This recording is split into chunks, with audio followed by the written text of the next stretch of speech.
तो गाइस कैसे हैं आप सब लोग। गार्ड लेवल के एपिसोड 94 और लास्ट एपिसोड के साथ हाजिर हूँ। हालांकि जो लास्ट एपिसोड नहीं है क्योंकि इसके चैप्टर्स खत्म हो चुके हैं और हफ्ते के बाद इसका सिर्फ एक ही चैप्टर रिलीज होता है। बाकी की सीरीज की तरह जैसे इसके चैप्टर्स रिलीज होते जाएंगे हफ्ते के बाद इसकी एक एपिसोड अपलोड कर दूंगा। इस हफ्ते के हिसाब से ये लास्ट एपिसोड है। एपिसोड 93 के एंड पे हमने देखा था एम्परर टियानजू नालैन से कहता है, क्या तुमने कभी अपने डैड से अपनी मॉम के बारे में नहीं पूछा कि तुम्हारी मॉम कौन थी? तुम एक इंसान की बेटी हो और एक डीमन की बेटी, यानी कि तुम एक हाइब्रिड एक ब्रीड नस्ल हो। एम्परर टियानजू आगे बढ़ता है और एम्परर किंगशी से कहता है, ये कैसे हो सकता है? तुमने अपनी बेटी को इसकी माँ के बारे में क्यों नहीं बताया? तुमने ये सारा सच इससे क्यों छुपा कर रखा हुआ है? एम्परर किंगशी उसे कहता है, तुम अपनी बकवास बंद करो, इसे इसकी माँ के बारे में कुछ भी मत बताना। एम्परर टियानजू हंसते हुए कहता है, यहाँ पर तुम मेरे पास बंदी हो, मैं नहीं। फिर वो नालैन से कहता है, तुम्हारे डैड ने तुम्हें तुम्हारी माँ के बारे में नहीं बताया, चलो फिर ठीक है, मैं तुम्हें तुम्हारी माँ के बारे में बताता हूँ। लेकिन जैसे वो उसे उस बारे में बताने लगता है उसी वक्त बिमिंग अपने तीरों से उसके ऊपर अटैक करता है। एम्परर टियानजू उसके तीरों को पकड़ लेता है और कहता है, बेवकूफ लड़के, क्या तुम्हें लगता है कि तुम इन छोटे छोटे तीरों से मुझे नुकसान पहुंचा सकते हो? और साथ ही टियानजू हंसते हुए कहता है, तुम्हें यहाँ पर मेरा मुकाबला नहीं करना, जरा अपने ओपोनेंट्स की तरफ देखो, तुम्हें उनसे फाइट करनी है। वो दोनों ट्विन ब्रदर्स उसके पीछे खड़े होते हैं अपने बाजुओं को जोड़कर और उस पर अटैक करने वाले होते हैं। शिरुयू से कहता है, ये स्टार अलायंस की बैटलशिप है, तुम यहाँ पर आकर जो चाहे वो नहीं कर सकते। और साथ ही वो दोनों उसके ऊपर अटैक कर देते हैं। बिमिंग जल्दी से अपने पास से डीमन बोन गन यानी कि स्केलेटन गन को निकाल लेता है और उनके अटैक्स को ब्लॉक करता है। टियानजू ये देखकर कहता है, मुझे लगता है कि यहाँ पर एक बहुत ही इंटरेस्टिंग बैटल होने वाली है, चलो फिर ये देखने में बहुत ज्यादा मजा आएगा। साथ ही वो हंसते हुए बिमिंग से कहता है, तुम्हें भी इनके साथ अच्छे से मुकाबला करना होगा, मैं देखना चाहता हूँ तुम्हारे अंदर कितनी ज्यादा पोटेंशियल है। बिमिंग उन दोनों को पीछे की तरफ झटक देता है और उन दोनों से कहता है,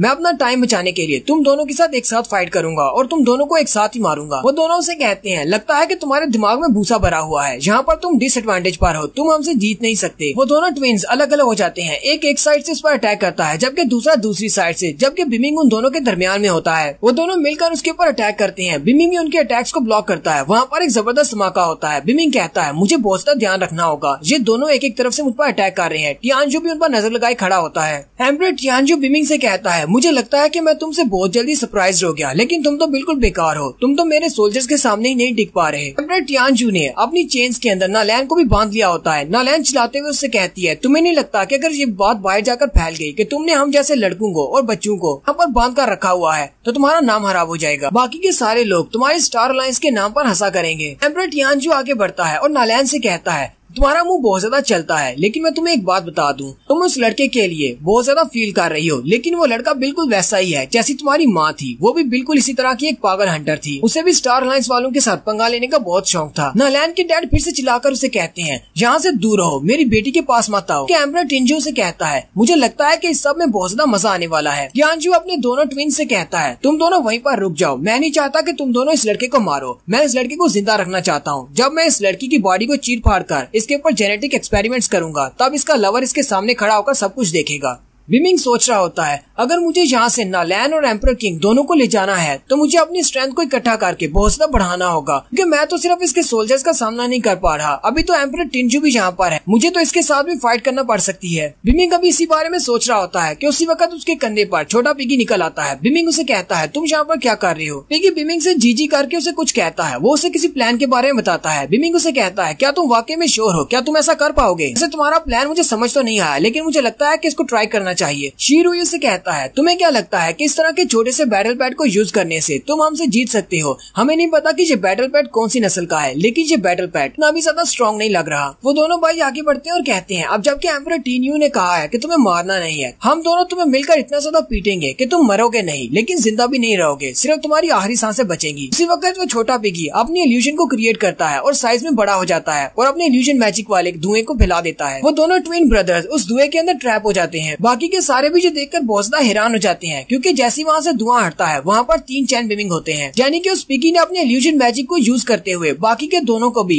बिमिंग बना दिया होता है। बाकी के सारे गार्ड्स भी ये देखकर बहुत ज्यादा हैरान हो जाते हैं और कहते हैं, यहाँ पर तो टोटल 3 बिमिंग है, अब इनमें से असली वाला कौन सा है और हमारे वाले कौन से हैं? हमारे तो ज़ैनवी पपेट्स भी इनमें से नहीं ढूंढ पाएंगे कि इनमें से असली बिमिंग कौन है। वो तीनों बिमिंग एक दूसरे की तरफ देखते हैं और कहते हैं, इनमें से असली कौन सा है? जबकि बिमिंग भी नटंकी शुरू करता है और कहता है, सामने जो बिमिंग खड़ा होता है वो उसे कहता है, तुम असली बिमिंग हो, मैं असली बिमिंग नहीं हूँ। जबकि उसके सामने वाला ये सोच रहा होता है कहीं ऐसा तो नहीं, यही असली का बिमिंग है, मेरा भाई कहाँ पर है, इन दोनों में से मेरा भाई कौन सा वाला है। जबकि उसका दूसरा भाई सोच रहा होता है मुझे लगता है कि सब कुछ बिमिंग ने किया है ताकि हम लोग क्लियरली सोच ना सके, अपने दूसरे भाई को कैसे ढूंढूं, इन दोनों में से मेरा भाई कौन सा है। शीरुई चिल्लाते हुए कहता है मैं असली बिमिंग नहीं हूँ। जबकि उसका दूसरा भाई शीरुई कहता है तुम ही असली के बिमिंग हो, तुम जानबूझकर ऐसा कह रही हो कि तुम बिमिंग नहीं हो, मुझे पता है कि तुम ही बिमिंग हो। शीरुई से कहता है तुम्हारे कहने का मतलब क्या है, मैं बिमिंग नहीं हूँ, तुम बिमिंग हो, तुम मुझे बिमिंग कह रहे हो, इसका मतलब तुम बिमिंग हो। और फिर वो तीनों आपस में झगड़ना शुरू कर देते हैं। एक कहता है तुम बिमिंग हो, दूसरा कहता है नहीं तुम हो। शीरुई जल्दी से अपने हाथों पर अपनी पावर्स को रिलीज करता है और जंप करते हुए अपने ही भाई पर अटैक करने के लिए आगे बढ़ता है। उसका भाई कहता है मुझे लगता है कि तुम ही असली के बिमिंग हो क्योंकि तुम मुझ पर अटैक करने के लिए पहले आगे बढ़ रहे हो। वो दोनों ही अपने अपने पंचेस को टकराते हैं और अपनी स्पेशल टेक्निक्स को यूज करते हैं जो कि बहुत ज्यादा पावरफुल होती है। वहाँ पर एक जबरदस्त धमाका होता है। धमाका होने के बाद दिखाते हैं उन दोनों में से एक भाई बहुत ज्यादा जख्मी हो जाता है और कहता है ये वाली टेक्निक तो मेरे भाई शीरुई की है, तुम इस टेक्निक को कैसे जानती हो, कहीं तुम मेरे भाई शीरुई तो नहीं। और सेम उसी वक्त पिगी उन दोनों को नॉर्मल कर देता है। वो दोनों फिर से नॉर्मल अपनी शेप में आ जाते हैं। शीरुई अपनी बॉडी की तरफ देखता है और कहता है मैं तो वापस नॉर्मल हो गया। जब वो सामने की तरफ देखता है तो सामने जो बिमिंग जख्मी होता है वो उसका भाई शीरी होता है। बिमिंग कहता है जब पिगी ने मुझे ये आइडिया दिया था तब मुझे ये आइडिया बिल्कुल भी पसंद नहीं आया, लेकिन मुझे नहीं पता था कि इसके इफेक्ट्स बहुत ज्यादा शानदार होंगे। शीरुई भागता हुआ अपने भाई शीरी के पास जाता है। शीरी इतना ज्यादा जख्मी होता है कि उसके हाथों में दम तोड़ देता है, वो वहीं पर मर जाता है। बिमिंग उसके सामने आकर खड़ा हो जाता है और कहता है तो अब तुम्हें पता चल गया कि तुम्हारा असली भाई कौन सा है। बिमिंग उसे कहता है चलो फिर ठीक है, मैं तुम दोनों को अंडरवर्ल्ड में भेज देता हूँ, वहाँ पर जाकर अपने टिंजू के लिए रास्ते को क्लियर कर देना क्योंकि तुम्हारे टिंजू को मैं तुम्हारे पीछे भेजने वाला हूँ। लेकिन बिमिंग जैसे शीरुई को मारने वाला होता है उसी वक्त टिंजू अपनी चेन्स को यूज करते हुए शीरुई को बांध देता है और उसकी छाती के अंदर अपनी चेन्स को घुसा देता है और उसका दिल बाहर निकाल लेता है।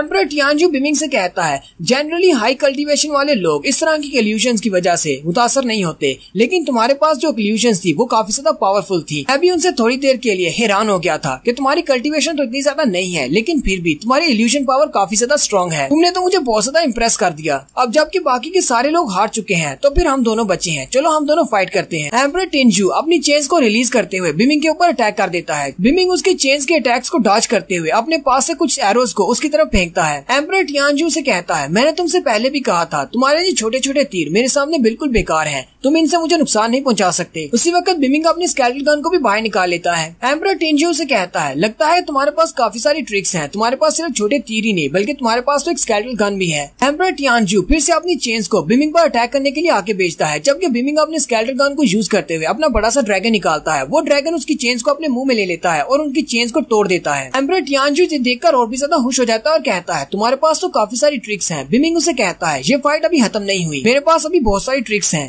फिर बिमिंग अपने भाले को एम्परर टियानजू की तरफ फेंक देता है। एम्परर टियानजू आगे से हल्का सा मुस्कुराता है और अपनी पावर्स को यूज करते हुए उसके भाले को ब्लॉक कर लेता है और साथ ही उसे अपने हाथ में पकड़ लेता है और कहता है इस तरह का गिफ्ट मुझे देने के लिए तुम्हारा बहुत बहुत शुक्रिया, ये तो वाकई में एक पावरफुल वेपन है। बिमिंग उसे कहता है वाकई में क्या तुम्हें ये बहुत ज्यादा पसंद आया, चलो मेरे पास एक और वेपन है वो भी तुम्हें दिखाता हूँ। बिमिंग जल्दी से अपने पास से मेका गन निकाल लेता है और उसके ऊपर शूट करते हुए कहता है चलो फिर ये भी अपने पास रख लो। एम्परर टियानजू जो मेका गन देखकर बहुत ज्यादा हैरान हो जाता है और कहता है ये तो हमारे 3rd जनरेशन की मेका गन है, तुम्हारे पास ये कहां से आई। बिमिंग अपनी लेजर गन के साथ उसके ऊपर अटैक करता है जो कि सीधी जाकर टियानजू के साथ हिट होती है। टियानजू पीछे की तरफ गिर जाता है। वहाँ पर एक जबरदस्त धमाका होता है। बिमिंग बाकी के गार्ड से कहता है तुम्हारा एम्परर मर चुका है, तुम इस बात पर भरोसा करो या नहीं, लेकिन वो मर चुका है। बिमिंग अभी उन्हीं सारे गार्ड्स की तरफ ही देख रहा होता है कि उसी वक्त टियानजू उसके पीछे आकर खड़ा हो जाता है। नालैन भी चिल्लाकर उसे कहती है बिमिंग अपने पीछे देखो, एम्परर तुम्हारे पीछे है। बिमिंग जैसे ही पीछे की तरफ घूमता है एम्परर टियानजू अपना बड़ा सा बाजू लेकर उसकी बॉडी के आर पार कर देता है।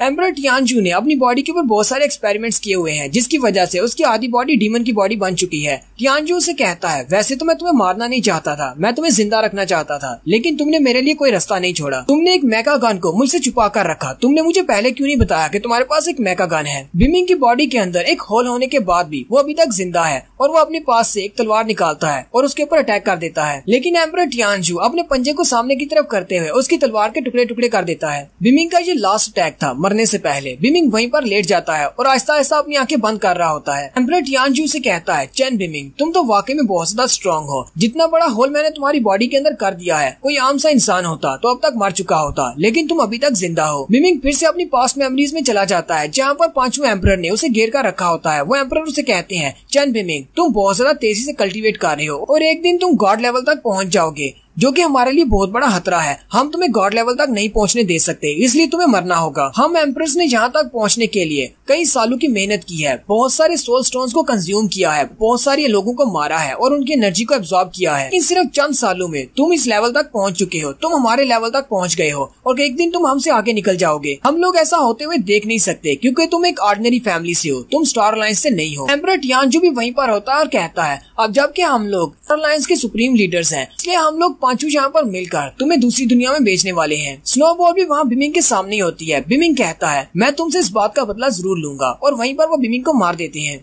और यहाँ पर बिमिंग सेकंड टाइम मरता है और मरने के फौरन बाद ही वो एक दूसरी जगह पर अपनी आंखें खोलता है। स्नोबॉल भी उसके साथ वहीं पर होती है। बिमिंग जल्दी से उठकर बैठ जाता है और कहता है अभी अभी मैंने जो देखा क्या वो मेरी पास्ट मेमोरीज थी, लेकिन ये कौन सी जगह है, मैं यहाँ पर कैसे आया? मैं तो स्टार अलायंस की शिप पर था और वहाँ पर एम्परर टियानजू ने मुझ पर अटैक किया था और शायद मैं वहाँ पर मर गया था। बिमिंग कहता है मुझे फिर से स्टार अलायंस वालों ने मार दिया, मैं 2 बार स्टार अलायंस वालों के हाथों से मर चुका हूँ। कहीं ऐसा तो नहीं कि मेरी किस्मत में ऐसा ही लिखा हुआ है कि मैं आगे नहीं बढ़ सकता। बिमिंग अपनी बहन शुई, किंग, गूडाओ, ब्लैक विडो उन सब के बारे में सोचता है और कहता है मैं यहाँ पर नहीं मर सकता, मुझे यहाँ पर मरना नहीं है। साथ ही बिमिंग की बॉडी की तरफ दिखाते हैं, उसकी बॉडी से बहुत सारी एनर्जी निकल रही होती है और उसकी बॉडी में जो होल होता है वो भी फिल हो चुका होता है और ये सब कुछ उस निर्वाणा स्क्रिप्चर की वजह से होता है। साथ ही नेक्स्ट सीन रियल वर्ल्ड का दिखाया जाता है। बिमिंग की बॉडी से बहुत सारे निर्वाणा स्क्रिप्चर के वर्ड्स निकल रहे होते हैं और उसकी बॉडी अपने आप हील हो जाती है। टियानजू भी ये देखकर बहुत सा हैरान हो जाता है। बिमिंग उठकर खड़ा हो जाता है और कहता है सॉरी एम्परर टियानजू, मुझे नहीं लगता कि मैं यहाँ पर तुम्हारे हाथों से मर सकता हूँ क्योंकि मैंने किसी के साथ कॉन्ट्रैक्ट साइन किया हुआ है, मैं यहाँ पर नहीं मरने वाला। बिमिंग उसके हाथ से अपना स्केलेटल गन वापस ले लेता है और अपनी पावर्स को यूज करते हुए उस पर अटैक करने के लिए आगे बढ़ता है। लेकिन उसी वक्त एम्परर टियानजू अपने पास एक और स्पेशल स्किल को यूज करता है जो कि ह्यूमनली थंडर स्किल होता है। वहाँ पर बहुत सारी इलेक्ट्रिसिटी आ जाती है। उनके अपने गार्ड्स भी वहाँ से भागना शुरू कर देते हैं और कहते हैं चलो यहाँ से जल्दी से भागो, ये शिप तबाह होने वाली है। एम्परर टियानजू ने अपना फाइनल मूव यूज कर दिया है, इस इलेक्ट्रिसिटी से कोई भी नहीं बच पाएगा। बिमिंग भी जल्दी से प्रोवर्ब ऑफ 9 एम्परर मूव को यूज करते हुए अपने सामने एक बड़ी सी शील्ड बना लेता है और उसकी इलेक्ट्रिसिटी से अपने आप को बचाता है। बिमिंग अपनी शील्ड की मदद से उसके इलेक्ट्रिक अटैक को दीवार की तरफ डिफ्लेक्ट कर देता है जिससे वहाँ पर एक जबरदस्त धमाका होता है। टियानजू से कहता है तुम तो वाकई में बहुत ज्यादा अच्छे हो, तुम यहाँ पर जितना ज्यादा रेजिस्ट करोगे मुझे तुम्हें मारने में उतना ज्यादा मजा आएगा। बिमिंग कहता है उसके हाथ में जो वेपन है वो एक बहुत ही शानदार मैजिकल वेपन है जो अपनी बॉडी की आधी सोल एनर्जी अपने उस वेपन को दे रहा है और उसके अलावा उस वेपन के ऊपर इसका ब्लड भी लगा हुआ है, इसलिए इस वेपन से डील करना बहुत ज्यादा मुश्किल हो सकता है। और ऊपर से इसने अपनी बॉडी के ऊपर बहुत सारे एक्सपेरिमेंट्स करने के बाद अपनी बॉडी को रीजनरेट करने के काबिल बना लिया है।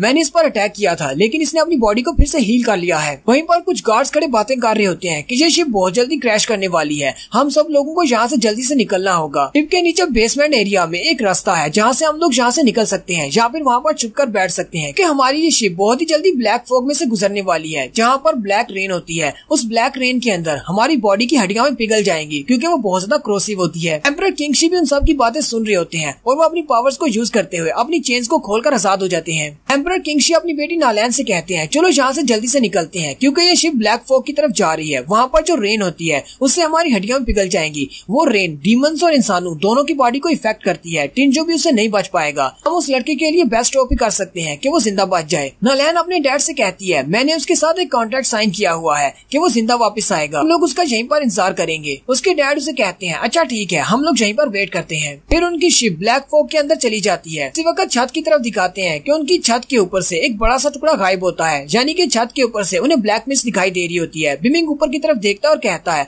मुझे नहीं लगता कि ये गेम मेरे लिए ओवर हुई है। जैसे ही उनकी शिप ब्लैक फॉग के अंदर जाती है उनके ऊपर बारिश के पानी गिरना शुरू हो जाता है और एम्परर टिंजू के ऊपर भी बहुत सारा बारिश का पानी गिरता है और उसकी बॉडी कोरोड होना शुरू हो जाती है, यानी कि जलना शुरू हो जाती है। एम्परर से कहता है लगता है कि तुम्हारा यही प्लान था, दीवार को तोड़कर हमें ब्लैक फॉग में लेकर जाने का, जहाँ पर रेन की वजह से हमारी हड्डियां पिघल जाएंगी और मैं मर जाऊंगा, लेकिन इस रेन से तो तुम भी नहीं बच पाओगे। बिमिंग उसे कहता है तुम्हें किसने कहा कि मैं इससे बच नहीं पाऊंगा। बिमिंग के इर्द गिर्द एक स्टील होती है। बिमिंग कहता है मेरे पास बुद्धा की टेक्निक्स हैं, बुद्धा की टेक्निक्स की वजह से अगर मैं अपनी सोल पावर को कंज्यूम करता हूँ तो मेरे इर्द गिर्द एक शील्ड बन जाएगी जो कि मुझे मरने नहीं देगी, किसी किस्म का हार्म मुझ तक नहीं पहुँच सकता। टियानजू से कहता है ये शील्ड मेरी सोल एनर्जी से बनी है, चलो देखते हैं मेरी सोल एनर्जी पहले खत्म होती है या फिर तुम बारिश के पानी की वजह से पहले पिघल कर मरते हो। और यहीं पर हमारी एपिसोड 94 का एंड होता है। वैसे तो मुझे कोई नई अच्छी सीरीज मिल नहीं रही थी क्योंकि जो भी सीरीज है वो सारी किसी न किसी चैनल ने पहले से एक्सप्लेन की हुई है। वैसे मैं एक सीरीज को स्टार्ट करने का सोच रहा हूँ, मैं उसकी पहली एपिसोड को अपलोड करूंगा। देखने के बाद बताइएगा कि आपको कैसी लगी। एक्सप्लेनेशन अच्छी लगी हो तो कमेंट करके जरूर बताएं। चैनल को सब्सक्राइब कर दें, वीडियो को लाइक और शेयर कर दें। शुक्रिया।